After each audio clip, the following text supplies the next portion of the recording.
उदयपुर में कन्हैयालाल की हत्या के बाद कन्हैयालाल की एक तहरीर वायरल हो रही है।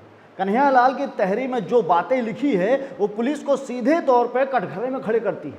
हालांकि इस मामले में एएसआई और बीट इंचार्ज को निलंबित किया जा चुका है, पर तहरीर में जो बातें लिखी है उससे और भी जिम्मेदारों के ऊपर सवाल खड़े हो जाते हैं। आज हम कन्हैयालाल की तहरीर जो कन्हैया ने 15 जून को दिया था उसे हूबहू पढ़कर सुनाएंगे, लेकिन उससे पहले आप सभी को नमस्कार, सत श्री अकाल, सलाम। मैं हूं अमरीश श्रीवास्तव और आप देख रहे हैं नेटवर्क 24। स्वागत है आप सभी का हमारे खास कार्यक्रम स्पेशल रिपोर्ट में।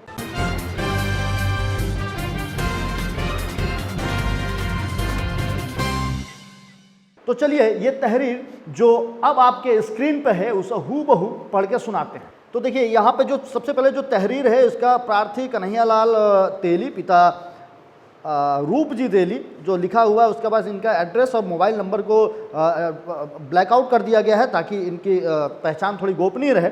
इसके बाद विषय में आप देख सकते हैं यहाँ लिखा है कानूनी कार्रवाई करने एवं प्रोटेक्शन दिलाने के बाबत। इसके बाद अब आते हैं, इन्होंने पॉइंट वाइज कुछ तहरीर दिया है।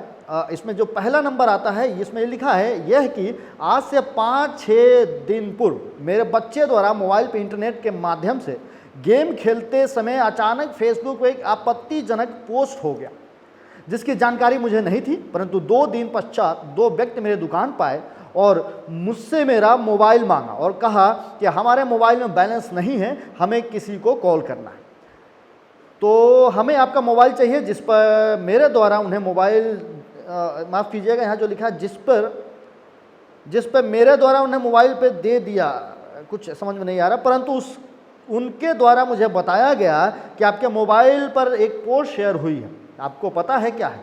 तो मेरे द्वारा उन्हें कहा गया कि मुझे मोबाइल चलाना नहीं आता, मोबाइल सिर्फ मेरा बच्चा गेम खेलने के लिए लेता है। तो उन्होंने मेरे द्वारा मोबाइल पर पोस्ट डिलीट कर दी और कहा कि आइंदा से ऐसा मत करना।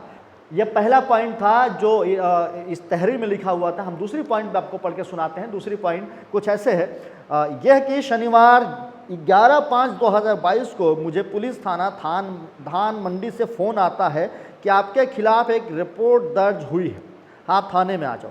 जब मैं थाने गया तो प्रार्थी नाजिम पुत्र अहमद नईम, मोबाइल नंबर यहाँ भी ब्लैकआउट है, रिपोर्ट दर्ज कराई है, वो मेरा पड़ोसी ही था।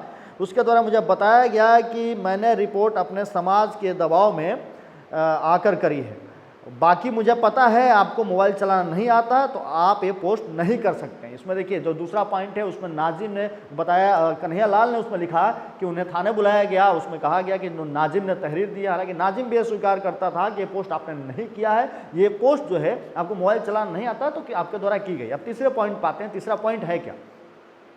तीसरे पॉइंट पे लिखा है कि यह कि नाजिम और उसके अन्य 5 लोग 3 दिन से मेरे दुकान की रेकी कर रहे थे। अब यहाँ पे देखिए, यहाँ पे 2 आरोपी बनाए गए, हालांकि एक और बंदे को गिरफ्तार किया गया नोएडा से। इसमें कन्हैयालाल ने साफ सब लिखा कि 5-6 लोग उनके दुकान की रेकी कर रहे थे, यानी कि आरोपी 2 और 3 से बढ़ के और भी हो सकते हैं। जो 5-6 लोग हैं इनकी तादाद और भी बढ़ सकती है और निश्चित तौर पर इसमें और भी लोग शामिल होते हैं। चलिए आगे बढ़ते हैं। इसको रेकी कर रहे थे, मुझे दुकान खोलने नहीं दे रहे थे। सुबह शाम मेरी दुकान के बाहर 5 से 7 लोग रोज चक्कर काट रहे। देखिए जिस बात की जिक्र की जा रही थी कि 2 लोग नहीं 5-6 लोग बताए, 5 से 7 लोग भी हो गए, यानी कि ये तादाद और भी बढ़ सकती है। चलिए आगे बढ़ते हैं।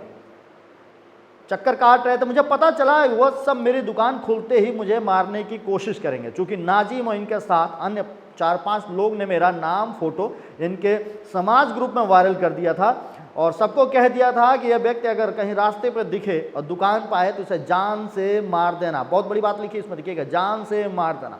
चूँकि इसने एक आपत्तिजनक पोस्ट की है, इनके द्वारा मुझे दुकान नहीं खोलने का दबाव बनाया जा रहा है। अगर मेरी दुकान खोली जाएगी तो ये सब लोग मुझे मिलकर मार देंगे। यहाँ पर कन्हैयालाल ने साफ साफ अपने अंतिम तहरीर में अंतिम लाइन में साफ साफ लिखा है कि अगर दुकान खोली जाएगी तो उनको जान से मार दिया जाएगा। कन्हैयालाल पुलिस से अपनी प्रोटेक्शन मांग रहे थे, लगातार गुहार लगा रहे थे, उनको ये पुलिस को बता रहे थे कि उनके जान को खतरा है, लेकिन पुलिस कान में तेल डाल कर बैठी रही। सामाजिक दबाव या फिर जो भी बोले वर्कलोड के कारण उनको जबरन वहाँ पर सुलह समझौता करा दिया जाता है। सुलह समझौता के बाद जो दूसरा पक्ष है, नाजिम का जो पक्ष है, उनके मंसूबे कितने बड़े, उनके हौसले कितने बड़े बुलंद होते हैं कि कुछ ही दिनों बाद कन्हैयालाल की निर्मम हत्या कर दी जाती है। आपका क्या कहना है आप हमें कमेंट करके जरूर बताएं। अपना प्यार और आशीर्वाद देने के लिए हमारे चैनल को सब्सक्राइब करें और देश दुनिया प्रदेश की सारी खबरें पढ़ने के लिए लॉगिन करें हमारा वेब पोर्टल www.network24news.com या फिर www.network24news.in।